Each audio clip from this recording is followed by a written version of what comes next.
बिस्मिल्लाहिर्रहमानिर्रहीम, अस्सलाम वालेकुम नाजरीन, मैं हूं आपकी मेजबान अलीशा शहजाद। आप देख रहे हैं प्रोग्राम क्राइम फाइल। दोस्त तो एक दूसरे पर जान छिड़कते हैं। कहा जाता है दोस्त वो है जो मुश्किल वक्त में काम आए और मुश्किल वक्त में साथ खड़ा हो। अब तो ऐसा दौर आ चुका है कि जो दोस्ती निभाता है और मुश्किल वक्त में काम आता है, वही नेकी उसके गले पड़ जाती है। अहमद हसन को उसके दोस्तों ने घर से बुलाया कॉल करके, को पैसों का कुछ मुतालबा था। उसने कहा हम तुम्हें देते हैं। वो घर से बुला के नहर पर ले गए, बड़ी नहर के दूसरी साइड जानब ले जाके उसे बेदर्दी से फायर मारे गए। और मैं इस मुकदमे का मुद्दई हूँ। और मेरे भाई को जो उसकी डेथ हो गई, साहिवाल रेफ़र किया गया और उसकी डेथ हो गई। तो हमें DIG पंजाब और DPO उकाड़ा और IG पंजाब से इंसाफ चाहिए।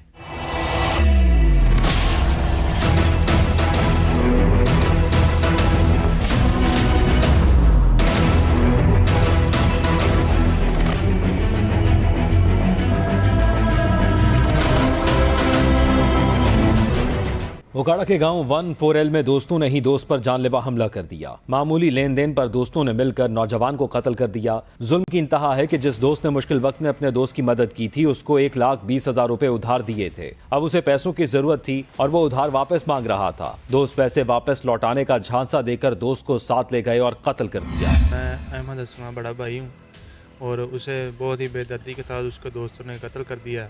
हमारा यही है हुकूमत पंजाब, वज़ीर आला पंजाब और IG पंजाब से और DPO उकाड़ा से यही गुजारिश है कि हमें इंसाफ दिया जाए और जालिमों को उनको बदला दिया जाए, उन्हें सज़ाए मौत दी जाए। हमारी यही हुकूमत से अपील है कि जल्द अज जल्द हमें इंसाफ मिलना चाहिए और उनको सज़ाए मौत की सज़ा सुनानी चाहिए। अहमद हसन को इसके दोस्त अदनान और जैन पैसे वापस देने का झांसा देकर साथ ले गए थे। अदनान ने अहमद हसन के पैसे देने थे, मगर पैसे वापस करने की बजाय उसको नहर के पास ले जाकर गोलियां मार दी गईं।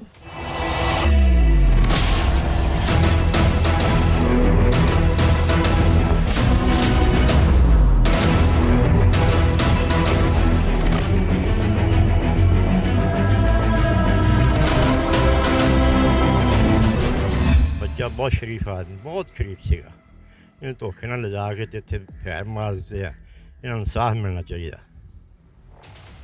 बहुत जुल्म होया, बहुत ज़्यादा जुल्म होया। सर ये बच्चा जिहड़ा बहुत शरीफ बच्चा सीगा, यूनिवर्सिटी पढ़दा सीगा, अपना भी कारोबार इसे आगे डॉक्टरी का करदा सीगा। इसनूं धोखे नाल बुलाया गया और इसे गोलियां मारियां गईयां। लिहाजा इसनूं इंसाफ दिता जाए, हुकूमत इसदा इंसाफ करे।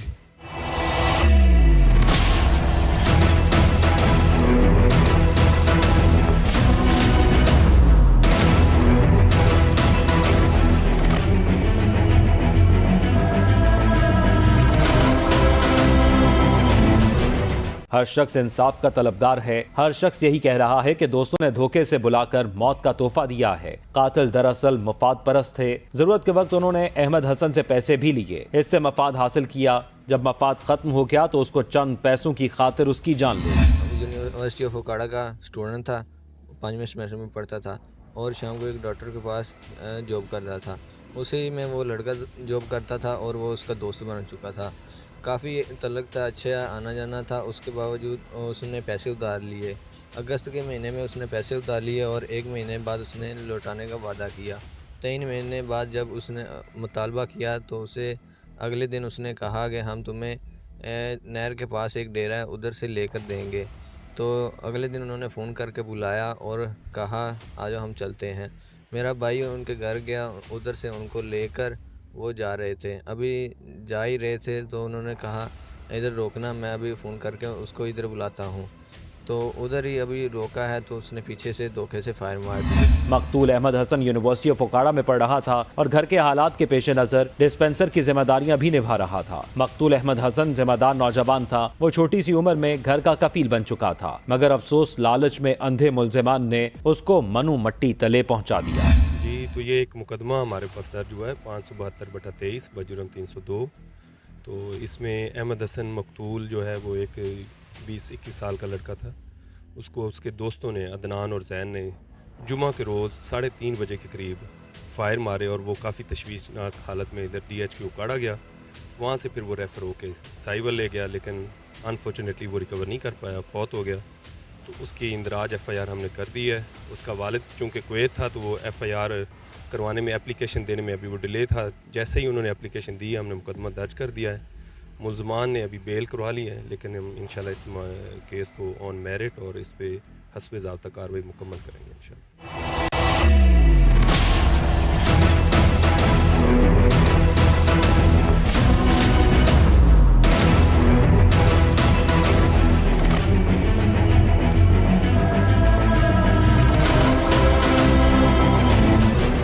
क्योंकि ये इंसानी जान का मामला है और यंग बच्चा था, तो इसमें हम जो भी मुल्ज़मान हैं उनके साथ किसी किस्म की नरमी नहीं करेंगे और उनको कैफ़रे किरदार तक पहुँचाएँ।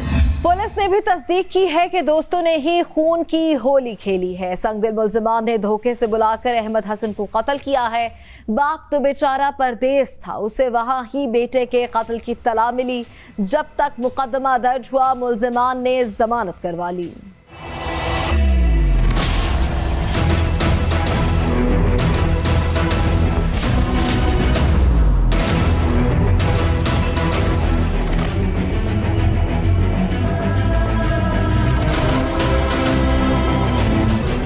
दोस्तों ने कितने रुपए के एवज कत्ल किया और नौजवान के पास असलहा कहां से आया? जी बिल्कुल, ये अफसोसनाक वाक़या थाना सदगरा की हदूद में पेश आया है, जहां पर दो दोस्तों ने एक दोस्त को बेदर्दी से कत्ल कर दिया है। मकतूल जो है वो 14L का रहायशी था, उसका नाम अहमद हसन था। वो उकाड़ा यूनिवर्सिटी का स्टूडेंट था और शाम को वो प्राइवेट क्लिनिक पर काम करता था, जहाँ पर ये कातिल भी जो है वहीं पर काम करता था। वहाँ पर इन दोनों की दोस्ती होगी और इसी दोस्ती के दौरान उसने इस अहमद हसन से रकम जो है उधार ली, जो रकम 1,20,000 रुपया था। जब उसने वापसी का तकादा किया तो इनमें आपस में तू तकरार हुई। कुछ दिनों बाद ये उसके घर आए अहमद हसन के और उसको कहा कि साथ वाले गांव से आओ, हम आपको रकम लेकर देते हैं। वो उसे साथ लेकर मोटरसाइकिलों पे साथ लेकर चले गए। जब ये थाना सदगरा की हदूद में नहर के करीब पहुँचे तो वहाँ पर उन्होंने पीछे बैठे लड़के ने जो है वो उसे फैर मार दिया और वो जब ज़मीन पर गिर गया तो दूसरे लड़के ने भी उसे फैर मार गया। ये असला साथ ही छुपा कर लाए थे। मुल्ज़िमान अबूरी जमानत पर हैं। तफ्तीश में शवाहिद मिले कि यही कत्ल में मुलविस है। मुल्ज़िमान अभी अबूरी ज़मानत पर हैं। जैसे ही ये इनकी अबूरी ज़मानत खारिज होगी और ये पुलिस की हिरासत में आएंगे, उस वक़्त पता चलेगा कि इन्होंने असला कहाँ से ख़रीदा है। और मकतूल ने ज़ख्मी हालत में पुलिस को अपना बयान रिकॉर्ड कराया था, जिसमें उसने कहा था अदनान और जैन ने मुझे फैर मारे हैं। और उस अब तफ्तीश में पता चलेगा कि यही उसके असली मुल्ज़िम हैं।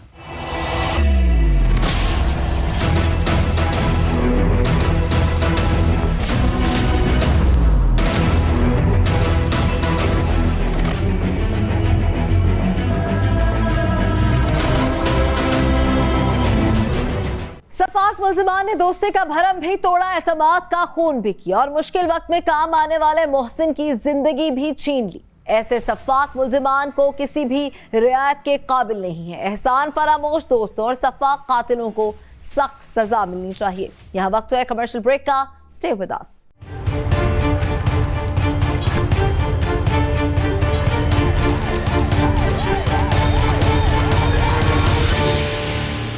वेलकम बैक नाज़रीन। लालच की पट्टी जब किसी की आंख पर बन जाए वो रिश्तों का तकद्दुस भूल जाता है, अपने पराये हो जाते हैं। यहाँ तक कि बुजुर्गों का एहतराम भी नजरअंदाज कर दिया जाता है। उनके लिए अहम तो जायदाद होती है जिसके लिए वो मरने मारने तक तुल जाते हैं। खानेवाल के इलाके मखदूमपुर में जमीन के तनाजे पर 70 साल शख्स को कत्ल कर दिया गया। महज एक कनाल जमीन का तनाजा था जिस पर अदालत ने हुक्म इम्तनाई जारी कर रखा था। स्टे ऑर्डर के बावजूद मुखालिफिन इसी जमीन पर काम जारी रखना चाहते थे। मकतूल मोहम्मद अली ने उन्हें याद दिलाया कि अदालत ने तामीरी काम से रोक रखा है। सफाक मुल्ज़िमान ने बुजुर्ग की उम्र का लिहाज भी न किया, उसको बदतरीन तशद्दुद का निशाना बनाया और उसका गला दबाकर मौके पर ही मार दिया। हमारा रिश्तेदारों से पहले झगड़ा हुआ है, ज़मीन का केस चल रहा है, तो हमारे जो रिश्तेदार हैं वो बन्ने को काट रहे थे। हमारे वाला साहब गए हैं, उनको मना किया कि बन्ना ना काटें आप, ठीक है। उन्होंने बदतमीज़ी की है और वाला साहब से झगड़ा किया, उसको गले बांध से पकड़ा, इधर निशान लगा हुए थे नाखूनों के, गला दबाया उसका। तो उधर शोर हुआ तो हम इधर से गए हैं तो जब देखा तो वो छोड़ के भाग गए हैं। हमने उठाया तो वाला साहब की ख़त्म हो गए थे उस टाइम, चंद सांसें थी वो ख़त्म हो गए। हमने डॉक्टर को बुलाया, डॉक्टर आया, डॉक्टर ने चेक किया, डॉक्टर कह रहे ख़त्म हो गए। हमने 4 बाई पे डाल के इधर लेके आए हैं, पुलिस को 15 पे कॉल की है तो वो भी आए, उन्होंने आके मौका देखा है। पुलिस ने कोई मुकदमा दर्ज नहीं किया। हमने दरख्वास्त भी दी, पुलिस अभी कह रही है वेटिंग में रहो, वेटिंग कर रहे हैं, कह रहे हैं एक दिन वेट करें, एक दिन वेट करें। 4 दिन हो गए हैं। वर्षा एहतजाज कर रहे हैं। कई रोज गुजरने के बावजूद पुलिस हरकत में नहीं आई। बेटे के मुताबिक पहले भी जमीन पर तनाजा चल रहा था। मुल्जिमान ने अदालती हुक्म अदूली करते हुए जमीन पर काम शुरू कर दिया। 70 साला मोहम्मद अली ने मना किया तो मुल्जिमान ने गला दबाकर कत्ल कर दिया। वाकया जमीन का ना जरोला सी, अगे भी लड़ाई झगड़ा ना चल रहा। फिर वो बन्ना काटन गया था, वो जो साढ़ा दोस्त रोकन गया, उसने जी हथों पाई की, उसने गला घुटिया, वो मार के नस गया। यदा पुत्र गया, उस जाके डेथ हो गई। फिर इन्हें डॉक्टर ने सदवाया, उस भी आकर डेथ हो गया। फिर पुलिस 15 तक कॉल हुई, उन्होंने भी कुछ भी नहीं किया। आज 4-5 दिन हो गए ने, इन्होंने कोई पैर अभी नहीं। यह न्याय होना चाहिए। कातिल मुंह जोर और कानून कमजोर, वर्षा क्या करें, कोई भी उनकी बात नहीं सुन रहा। पुलिस इतने रोज गुजरने के बावजूद मुकदमा दर्ज करने को तैयार नहीं। मजलूम खानदान को इंसाफ कौन देगा? थाना मखदूमपुर पुलिस से कौन तवक्को रखे कि मजलूमों की दादरसी भी होगी? जमीन पर अदालती स्टे की खिलाफवर्जी के साथ किसी की जान लेने का इख्तियार किसने दिया? कानून कैसे जागेगा और कैसे इंसाफ मिलेगा? क्या वजह है कि पुलिस ने कई रोज बाद भी कत्ल की FIR दर्ज नहीं की है? देखें, ये इंतहाई अफसोसनाक वाक़या खानेवाल के इलाके मखदूमपुर के अंदर जो है ये पेश आया है, जहाँ पर एक कनाल मुतनाज़िया ज़मीन के टुकड़े पर जो है 70 साला मोहम्मद अली की जो है वो जान जो है वो चली गई है।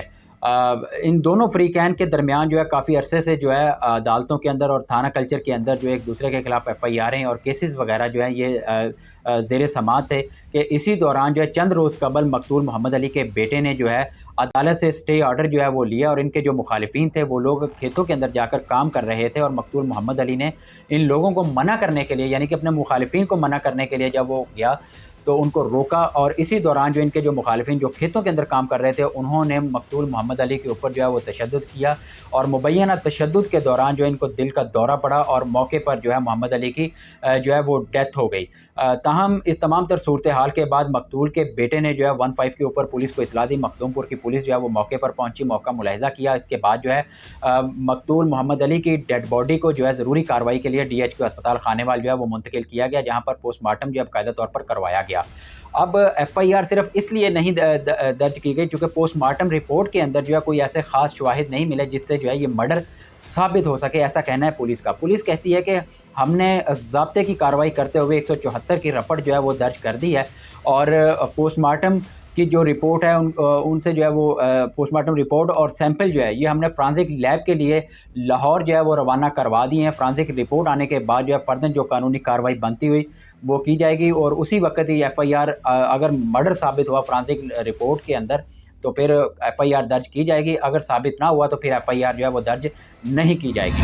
मुल्जिमान कौन है और उन्होंने क्यों बुजुर्ग को कत्ल किया है, असल माजरा क्या है? अब जहाँ तक मुल्ज़मान की बात है, मुल्ज़मान जो है मकतूल मोहम्मद अली के करीबी रिश्तेदार हैं, इनके भतीजे ही लगते हैं और आसपास में इन लोगों के घर हैं, बराबर में ये लोग एक दूसरे के रहते हैं और मुल्ज़मान उसी दिन से जो है फ़रार हैं जिस वक्त से जो है मकतूल मोहम्मद अली की जो है वो डेथ हुई है। और कत्ल सिर्फ इसलिए किया गया है कि इनका ज़मीन का जो है वो तनाज़ा काफ़ी अरसे से चलता हुआ आ रहा था और ये दोनों फ़रीक़ैन ने एक दूसरे के ख़िलाफ़ माजी में जो है FIR भी दर्ज करवाई हैं और इसके अलावा इनके केसेस जो हैं अदालतों के अंदर भी जो है वो ज़ेर समाअत हैं। अब असल माजरा इन लोगों का यही चल रहा है कि ये सिर्फ ज़मीन के तनाज़े के ऊपर चूँकि एक दूसरे के ख़िलाफ़ ये स्टे ऑर्डर जो है वो लेते रहते थे और लेकिन इनके जो मुखालिफिन थे उन्होंने जाकर ज़मीन के अंदर जो है वो काम शुरू कर दिया और मकतूल मोहम्मद अली जो है उनको रोकना चाहता था क्योंकि अदालत का स्टे ऑर्डर उनके पास मौजूद था, लेकिन वो लोग बाज नहीं आए और उन्होंने मुबैना तौर पर तशद्दुद किया और तशद्दुद के दौरान उनको जो है मकतूल मोहम्मद अली को जो है दिल का दौरा पड़ा और मौके पर जो है वो डेथ होगी।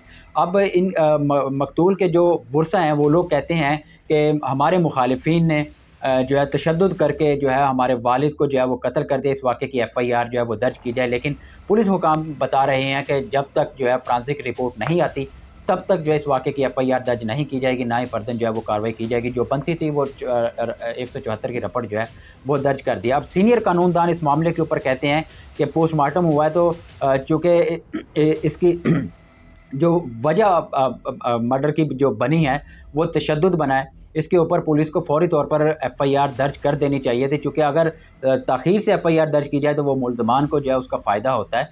अगर पुलिस को शक था तो इनकी गिरफ्तारी जो है वो इल्तवा में रख देते, फोरेंसिक रिपोर्ट आने के बाद जो है फर्दन जो कार्रवाई बनती थी वो ये लोग कर सकते। कत्ल जैसे जुर्म का बिला ताखीर मुकदमा दर्ज होता है, मगर पुलिस खामोश तमाशाई है। पुलिस मुकदमा दर्ज करके मुलजिम को गिरफ्तार करे। नाजरीन, यहाँ वक्त है कमर्शियल ब्रेक का, कहीं मत जाइएगा।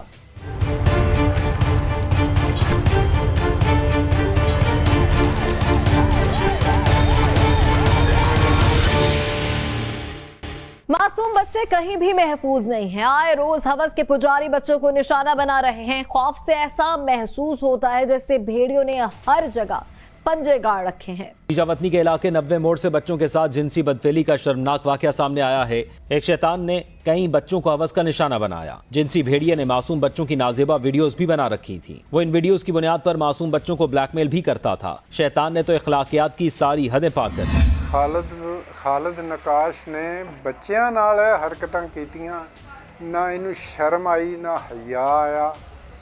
इहो जिहा दरिंदा सिफत बंदे नूं तां जिंदा रहन दा भी हक कोई नहीं इस दुनिया ते। इनू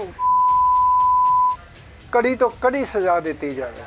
आला हकाम दे अगे अपील है साडी। खालिद महमूद नकाश शाह ये इकबाल नगर दा रहशी है सर, ते इहदे 90 मोड़ ना जी आर्ट्स की पेंटर की दुकान बनाई सी। बच्चे ये कोल जाते थे अपनी खुशखती वास्ते। ये उन्होंने बरगला के उन्होंने वीडियो फिल्म बनाता सगा ते उन्होंने नाजायज़ तरीके का इस्तेमाल करता सी। ये खिलाफ सख्त तो सख्त कार्रवाई करके ना जी इन्हें सजा दी जाए। तो सब बच्चे तो अपनी लिखाई बेहतर करने के लिए पेंटर के पास जाते थे, उससे खुशखती का फन सीखते थे। शागिर्दों को हवस का निशाना बनाकर इखलाकी तौर पर भी मुल्जिम ने उस्ताद के तकद्दुस को पामाल कर दिया है। चार बच्चों का ये बाप है खुद। हमारे अजीज बच्चे 3 बच्चे तो 4 थे, एक इनका करीबी रिश्तेदार था। वो इनके पास जाते थे खुशखती सीखने के लिए। स्कूल छुट्टी के बाद ये बच्चों को एक एक करके वर्ग लाकर इकबाल नगर ले आता था और आकर उनके साथ बदफेली करता था और वीडियो बनाता था। और इसके आंढ गुआंढ जो लोग हैं उन्होंने बताया कि ये काम तो बड़ी देर से कर रहा है। अब तो इनकी वीडियो वायरल होगी तो पता चल गया। कुछ बच्चों ने भी बता दिया। हमारी आला हकाम के आगे अपील है, SHO से लेकर IG तक और जुडिशली तक इसका मुकदमा है जो इस तरीके से लड़ा जाए और सोच समझ कर फैसला किया जाए कि इनको कड़ी से कड़ी सज़ा मिलनी चाहिए। ये दरिंदा है, इंसान नहीं। मुल्जिम बुनियादी तौर पर एक पेंटर है। कई बच्चे खुशखत लिखाई सीखने के लिए उसके पास आते थे। मुल्जिम ने अपने शागिर्दों से बदफेली जैसी हरकत करके उस्ताद के मकाम और मर्तबे को भी जमीन बोस कर दिया। मुल्जिम बच्चों को वीडियोस की बुनियाद पर अरसे तक ब्लैकमेल करता रहा। इसी ब्लैकमेलिंग में बच्चे कई बार उसकी हवस का निशाना बनते रहे। ये भी इंकशाफ हुआ है कि गलतकारी से इनकारी बच्चों पर बदतरीन तशद्दुद भी करता था। बच्चे खौफजदा थे। मुल्जिम ने तमाम शर्मनाक हदें अबूर करते हुए वीडियो सोशल मीडिया पर भी वायरल कर दी। नहीं, वायरल पता नहीं किसने की भाई। यार जब कंप्यूटर आपका है, सारा आपकी दुकान का सिस्टम है, तो उसमें कोई और कैसे वायरल कर सकता है? ये सभी बच्चे सभी लड़के उधर बैठे रहते थे, काम करते थे। मैं दुकान पे काम रहता था। तो आपके बच्चों की उम्र कितनी थी? वो कितनी है? एक 8 साल की बच्ची है, फिर 7 साल की है, उसके बाद एक बच्चा जो 5 साल का है, एक 3 साल की। ये सब करते हुए शर्म नहीं आई आपको? बहुत आई। वो आपके बच्चों की उम्र के हैं जिनके साथ आप ऐसा घिनौना काम कर रहे थे और फिर उनको आप ब्लैकमेल भी करते थे। लाते कहाँ थे? दुकान पर ही ये बदफेली करते थे या कहीं किसी और जगह ले जाकर? नहीं, इकबाल नगर जाते थे। इकबाल नगर लेके जाते थे। वो किसका घर था? इधर भी हमारा घर आपका ही था। अब क्या होना चाहिए आपके साथ? बस मैं अल्लाह ताला का भी मुजरम हूँ और कानून का भी, और मैं अल्लाह ताला से तो बहुत माफ़ी मांग रहा हूँ, गिड़गिड़ा के माफ़ी मांगता हूँ। कानून से भी इंशाल्लाह मैं माफ़ी मांग रहा हूँ, लेकिन जो कानूनन होगी सजा तो। हाथों में कलम की नुमाइश थी, आज वही हथकड़ियों में जकड़े हुए हैं। शैतान सिर्फ ने अपने फन और कलम की हुर्मत का भी ख्याल न रखा। शागिर्दों को बार बार जिनसी तौर पर हिरासा किया जाना लम्हा फिक्रिया था। अब करीबी नई चाल चल रहा है कि उसकी दुकान पर मौजूद कंप्यूटर से वीडियोस लीक हुई हैं। कम वक्त ने तो बच्चों के साथ नाजेबा हरकत की और वीडियोस भी बनाई और उनको ब्लैकमेल भी किया। ये बदफेली करने वाला ऐसा मुल्जिम है जिसको अब भी पकड़ा ना जाता तो ना जाने कितने बच्चों को हवस का निशाना बना डालता। शैतान सिर्फ अब भी अपने जुर्म पर शर्मिंदा रहे। वक़ुआ इस तरीके से है कि खालिद नामी ये शख्स है जो कि जिसने एक पेंटिंग की शॉप खोली हुई है, जिसके अंदर ये छोटे बच्चों को पेंटिंग की ट्रेनिंग देता है। ट्रेनिंग देने के बहाने ये उस बच्चों को अपने शॉप में बुलाता था और बहला फैसला के अपने घर ले जाता था और उसके बाद उनसे बदफेली करता था, उनकी वीडियोस भी वायरल करता था। तफ्तीश में ये बात सामने आई कि अब तक ये 4 बच्चों के साथ ये घिनौना काम कर चुका है। हमने तफ्तीश के दौरान मुल्जिम का मोबाइल फ़ोन और उसका लैपटॉप भी कब्ज़ा पुलिस में लिया ताकि मज़ीद ये देखा जा सके कि क्या कोई और ऐसे बच्चे तो नहीं जिनके साथ ये घिनौना काम ये मुल्जिम कर चुका है। मेरी वालिदैन से गुजारिश है कि वो अपने बच्चों की एक्टिविटीज़ के ऊपर नज़र रखें और अगर वो किसी तालीमी इरादे से भी घर से निकलते हैं तब भी उनके ऊपर वो पूरी जांच पड़ताल कर लें कि वो कहाँ जा रहे हैं, किन अशख़ास से मिल रहे हैं और क्या ऐसे मकरूह लोग तो उनकी एक्टिविटीज़ में शामिल नहीं जो उनकी मासूमियत का गलत फ़ायदा उठाते हैं।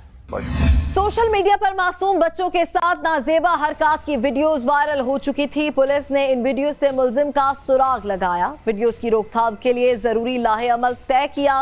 मुल्जिम ने भी इकरार किया है कि इसने कई बच्चों को हवस का निशाना बनाया है। ऐसे घिनौने जुर्म के आदी मुल्जिम को सजा मिलनी चाहिए। मुल्जिम ने कितने बच्चों को हवस का निशाना बनाया है और ये सारा वाकया है क्या? इस मुल्जिम ने जो है वो 3 से 4 बच्चों को अपनी दरिंदगी का निशाना बनाया है। वाकया ये है कि मुल्जिम ने 90 मोड़ में एक पेंटिंग की दुकान बना रखी थी और वहाँ पर जो है वो स्कूल की छुट्टी के बाद बच्चे जो है वो इससे पेंटिंग सीखने जाते थे। उनको जो है ये अपने मोबाइल में वीडियोस दिखाता था और लैपटॉप पे नाजेबा वीडियोस दिखाता था, उनका ज़हन इस तरफ माइल करता था। उसके बाद बच्चों को जो है वो अपने घर, अब इसके वालिदैन का घर है कसोवाल में, वहाँ ले आता था और वहाँ लाकर उनके साथ बदफेली करके उनकी साथ साथ वीडियोस भी बनाता था और वीडियोस के ज़रिए ही बच्चों को ब्लैकमेल करता था। क्यों बच्चों ने घर नहीं बताया? एक के बाद एक दूसरा और फिर तीसरा बच्चा भी हवस का शिकार होता रहा और बच्चों को ये कहता था कि अगर आपने घर जाकर बताया तो मैं आपकी वीडियोस वायरल कर दूंगा या आपको कोई नुकसान पहुंचाऊंगा। तो बच्चे मासूम होते हैं, वो डर जाते थे कि ये हमारी वीडियो ना वायरल कर दे और बच्चों के साथ ये अरसा दराज से मकरूह जो काम है करता रहा है। उसके बाद जो है वो इसने वीडियोस वायरल कर दी और जब वीडियो वायरल हुई तो DPO साहिवाल फैसल शहजाद ने इसका नोटिस लिया। नोटिस लेते हुए मुल्ज़िम के ख़िलाफ़ जो है वो कसोवाल में FIR दर्ज करवाई और मुल्ज़िम उस वक्त रूपोश हो चुका था। जब मुल्ज़िम रूपोश हुआ तो पुलिस DPO साहिवाल ने ASP सर्कल चिचावतनी तारक महमूद शेख और SHO की सरबराही में एक टीम तश्कील दी जिसने इस मुल्ज़िम को जदीद टेक्नोलॉजी का इस्तेमाल करते हुए 24 घंटे से भी कम वक्त में गिरफ़्तार कर लिया और इससे मोबाइल फ़ोन और लैपटॉप बरामद कर लिया जिसमें वीडियोस थी और मोबाइल और लैपटॉप को अब जो है वो फॉरेंसिक के लिए अभी भिजवा दिया है ताकि उससे पता चल सके कि इसने कितने मासूम बच्चों के साथ ये दरिंदगी की है, उनको कितने बच्चों को अपनी हवस का निशाना बनाया है। मासूम बच्चे तो सीखने जाते थे मगर उस्ताद ने ही बच्चों को हवस का निशाना बना दिया। ऐसे घिनौने जुर्म के आदी मुल्जिम को सख्त सजा होनी चाहिए ताकि बच्चे महफूज महसूस कर सकें। अगली कहानी का रुख करते हैं। खेल कूद में लड़ना झगड़ना फिर मान जाना बचपन की निशानियां हैं। बच्चों की शरारती लड़ाइयों में अगर शिद्दत आ जाए तो भयानक नताइज निकलते हैं।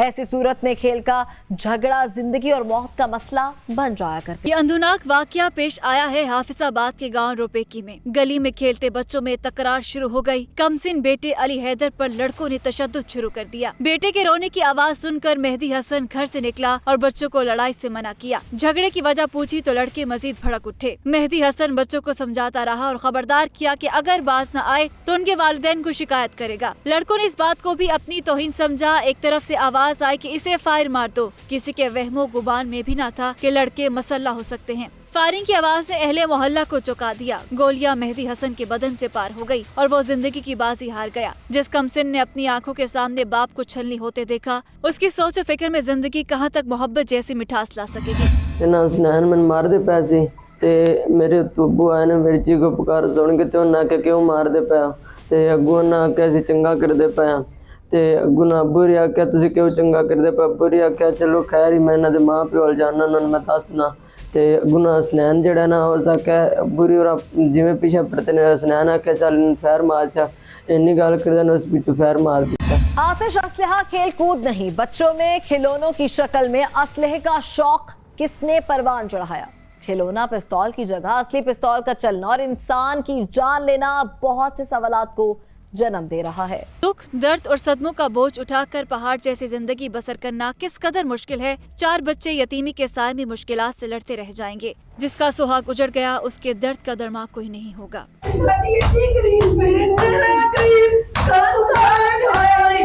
अपनों के बिछड़ जाने का रोग भुलाए नहीं भूलता। तिबी मौत हो तो इंसान को सब्र आ जाता है, अगर मौत का सबब कोई शख्स हो तो कत्ल जैसा जुर्म वर्सा के लिए जीवन का रोग बन जाता है। मकतूल मेहदी हसन की बेवा की सीनाकोबी हर शख्स को अश्कबार कर रही थी। समाज तो तसल्ली के सिर्फ चंद बोल के बाद अपनी राह लेगा। जिन्हें उम्र का सदमा और महरूमी मिली उनकी फरियाद कौन सुनेगा। हर ईद दुख की घड़ी और हर खुशी गम का सामान लेकर आएगी। जिस घर से खुशियाँ रूठ जाए वहाँ गमों के बोझ तले दबी ससकती जिंदगी सांसों को भी बोझ ही समझती है। खातून की पुकार कानून के कानों तक किस शिद्दत से पहुँचती है ये तो वक्त ही बताएगा। अली हैदर दा अब्बू अंदर बैठा है, वो अली हैदर दी आवाज़ सुन के बाहर गया है मगर मम्मी लगी गई हैं। उस आख्या मेरे पुत्र नूं क्यों मारदा पिया, उस आख्या मैं चंगा करना है, उस आख्या तेन की गल, उस आख्या फिट्टा है, उस आख्या मैं फिट्टा है।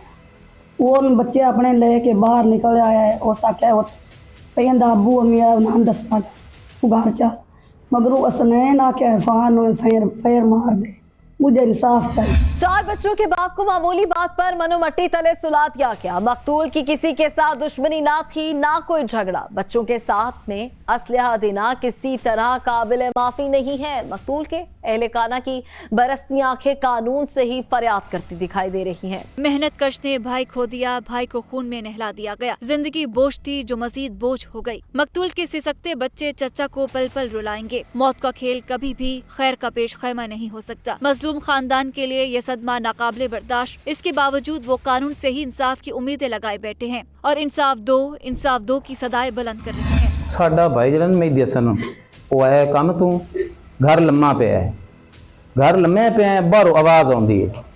जिस टाइम उन्होंने आवाज़ आई है उस टाइम वो बाहर निकलता है, बीवी उनकी पीछे लग लिया, दोवे जी बाहर निकल गए ने। अगों मारते पे साडे बच्चे नूं।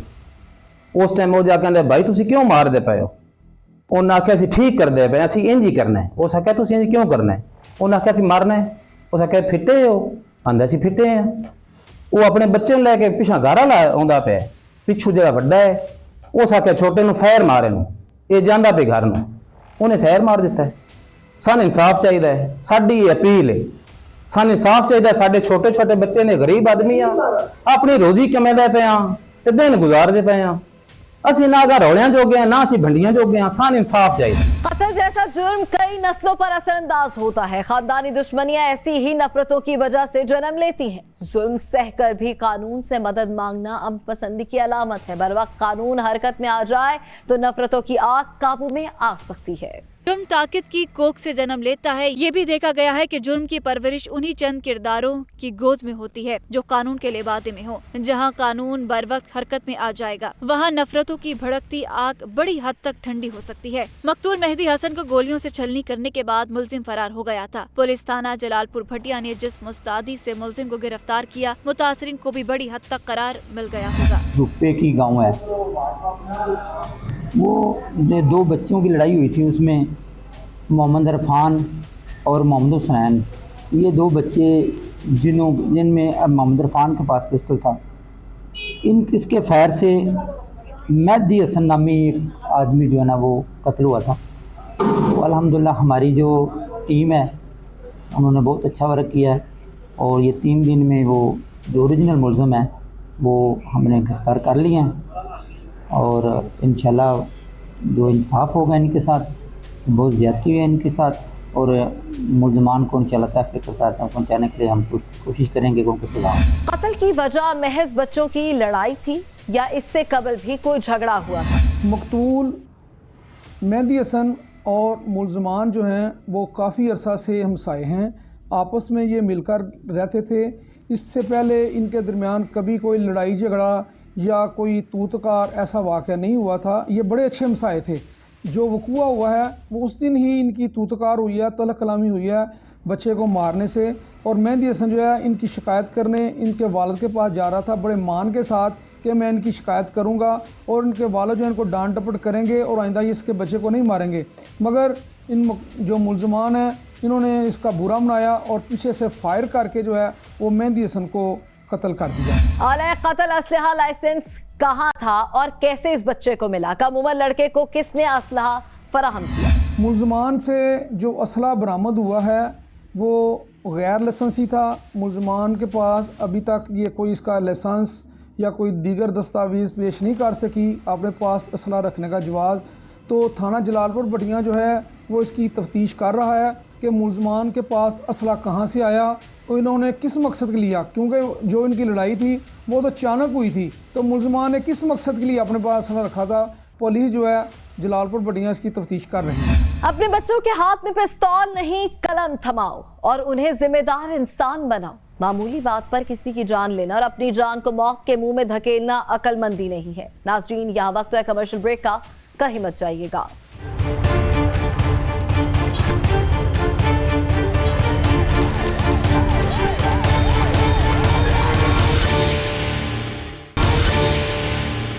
वेलकम बैक नाज़रीन। जिंदगी के उतार चढ़ाव के साथ साथ लोगों के रवैये भी बदलते हैं। मियाँ बीवी का साथ और एतमाद ही सबसे अहम होता है।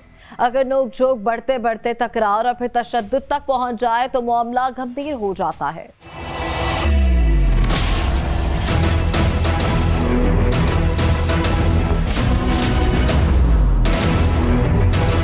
रहीम यार खान में थाना एयरपोर्ट के इलाके बस्ती नाया में शोहर जल्लाद बन गया। छोटी सी बात पर शोहर गजबनाक हो गया और इसने अपनी बीवी को बदतरीन तशद्दुद का निशाना बनाया। इसने इसके बाल काट दिए, ब्लेड के साथ उसके जिस्म पर कट लगाए। जब हालत बिगड़ी तो खुद ही बीवी को हॉस्पिटल ले आया और उसके मेके वालों को आगाह किया। मेके वाले जब पहुँचे तो वो फरार हो गया। आइस पी के इसने ना तशद्दुद किया मेरी सिस्टर पे। 2 दिन लगातार इसने उसको ना पानी पीने दिया ना कुछ।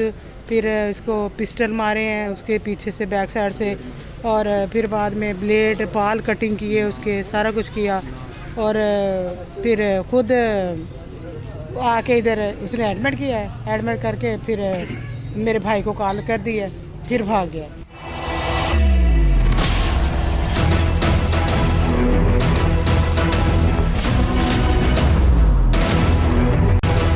सफाक शौहर ने आइस के नशे में अपनी बीवी पर तशद्दुद किया है। जल्लाद सिफ्त शख्स ने अब की बार तो कयामत ही डाली है। बीवी के किरदार पर भी सवाल उठाए हैं। इसके बाल काटर उसको बदतरीन तशद्दुद का निशाना बनाया। काशिफ जो है वो बेसिकली मेरा बहनोई है, वो वापडा में मुलाजिम है, लेकिन वो आइस के नशे में लग गया है। तकरीबन 4-5 माह से वो एक आइस स्टार्ट कर दी उसने। आइस पीने के बाद उसने अपनी बेगम पे डेली तशद्दुद करना शुरू कर दिया। आप इसके साथ ऐसे हो, आप उसके साथ ऐसे हो, आप ये हो, आप वो हो। तो पहले तो काफ़ी बर्दाश्त किया हमने कि चलो बच्चे हैं आपस में, चलो इनका गुजारा हो जाएगा। लेकिन उसके बाद जब उसने हद ही कर दी, उसके साथ इतना तशद्दुद किया, उसके बाल काट दिए, उसके ब्लेड उसके लगाए, उसको करंट लगाया उसको, मतलब ना हाँ, तो बहुत ज़्यादा उसने उस पर तशद्दुद किया। तो उसके बाद फिर हमने ये स्टेप उठाया कि अब नहीं।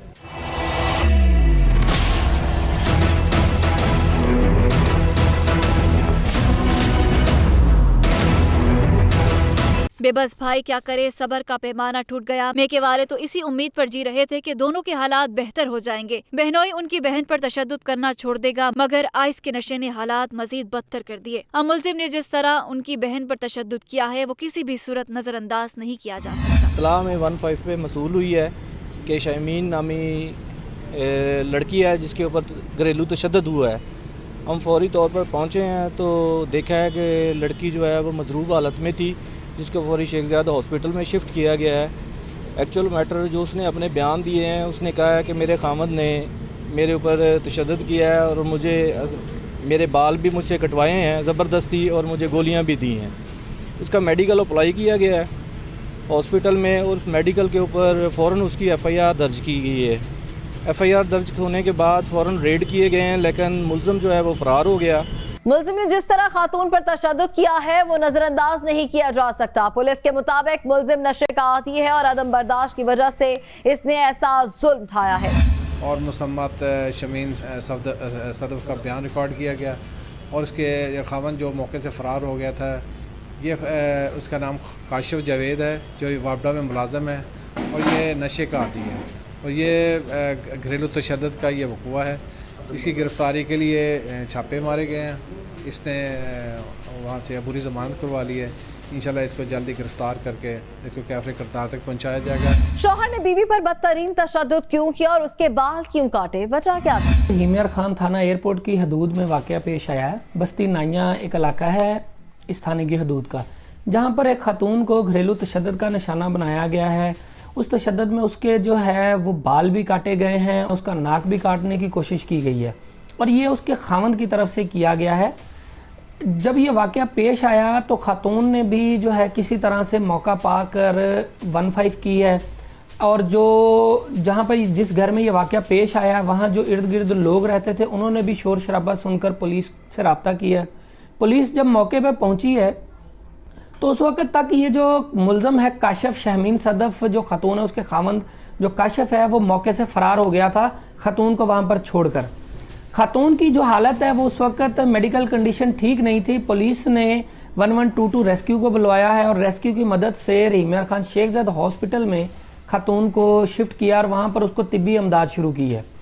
जब पुलिस से इस बारे में हमने पूछा है और जो खातून है उसके अहले खाना से रब्ता किया इसकी मालूमात मज़ीद लेने के लिए, तो उस वक्त पता चला कि ये जो वाक़या है इससे पहले भी एक दो बार हुआ है, लेकिन ज़्यादा जो टेरिबल कंडीशन है वो इस वाक़े में ही देखने में आई है। क्या बीवी अपने शौहर को माफ़ करना चाहती है? क्या मुलजिम को सज़ा मिलेगी? जब हमने पुलिस से ये जानने की कोशिश की कि इस तरह के जो वाक़यात हैं वो उनकी तादाद आए रोज़ जो है वो माशरे में बढ़ती जा रही है, ये वाक़यात रुक क्यों नहीं रहे हैं, तो उसमें पुलिस अफसरान का ये कहना था कि लोग इब्तदाई तौर पर एफआईआर तो करवा लेते हैं लेकिन फिर अपने घर को देखते या बरादरी के या रिश्तेदारों के या किसी भी वजूहात पर वो जो है परसू नहीं करते मामलात को और ख़ुद ही 2, 4, 5, 10 दिन के अंदर जो है थाने आकर तो अपने स्टाम्प जमा करवा देते हैं कि जी हमारी एफआईआर खारिज कर दी जाए। तो उस बारे में पुलिस का कहना है कि अगर कोई खुद ही आकर एफआईआर खारिज करवाना चाहे तो पुलिस ज़बरदस्ती उसके साथ उस केस को जो है रन नहीं कर सकती। तो इस मामले में पुलिस उस स्टेज पे आकर बेबस हो जाती है जब जिस भी फैमिली के साथ तशद्दुद हो, अगर वो खुद ही परसू ना करना चाहे तो पुलिस उसमें मजीद आगे कोई कार्रवाई नहीं कर सकती।